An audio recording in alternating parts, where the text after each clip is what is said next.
আসসালামু আলাইকুম। সমাবেশের ক্লাসে তোমাদের সবাইকে স্বাগত। আজকে আমাদের আলোচনার বিষয় সম্পূরক সমাবেশ। আমরা জানি গত ক্লাসে পড়ছিলাম NCR সমান factorial n divided by r factorial into n minus r factorial. এই সূত্র অনুযায়ী আমরা এখানে কয়েকটা সংখ্যা লিখছি।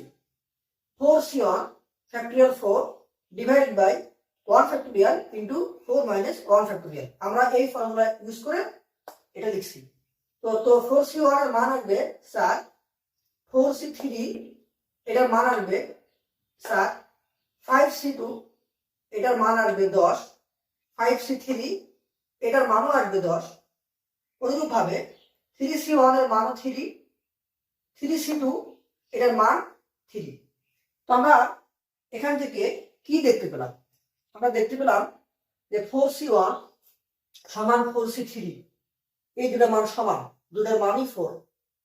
অনুরূপ ভাবে 5c2 সমান 5c3, দুটার মান 10 এবং 3c1 সমান 3c2। আমরা দেখতে পেলাম যে এই মানগুলো সমান আসতেছে। তাহলে আমরা একটু এখানে খেয়াল করি।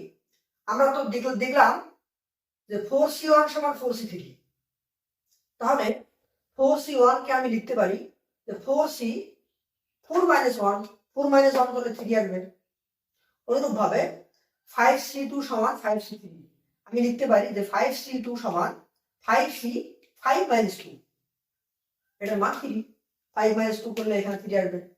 অনুরূপ ভাবে 3c1 সমান 3c2, তার আমি লিখতে পারি যে 3c1 সমান 3c 3 minus 1, 3 minus 1, 4c 4 minus 1, 5c 5 minus 2। তাহলে আমরা একটু দেখে দেখে বলি তো ইন জেনারেল আমরা বলতে পারি যে আমাদের যদি থাকে NCR, তাহলে আমরা বলতে পারবো NC n মাইনাস r। তাহলে এটি একটা সূত্র।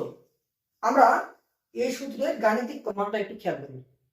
আমরা এখানে ডান পক্ষে লিখলাম যে এখানে ডান পক্ষ NC n মাইনাস r, আমরা n মাইনাস r টাকে r চিন্তা করি।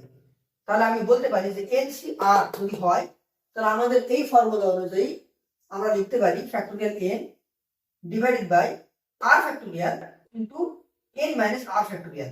এখানে আমি n মাইনাস r এই পুরোটাকে ধরলাম r। তাহলে আমরা একটু ক্যালকুলেশন করি। Factorial n divided by a minus r factorial, আর a মাইনাস ভিতরে প্লাস হয়ে যাবে, তাহলে প্লাস মাইনাসে কাটা যাবে, শুধু থাকবে r। বা এখানে আমি লিখতে পারি factorial n divided by factorial r টাকে সামনে নিয়ে আসি into n minus r factorial.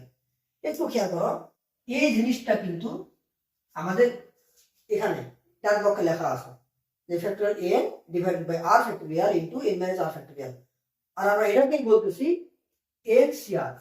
তাহলে আমি এই লাইনটাকে বলবো NCR, যেটা আমাদের বাম পক্ষ।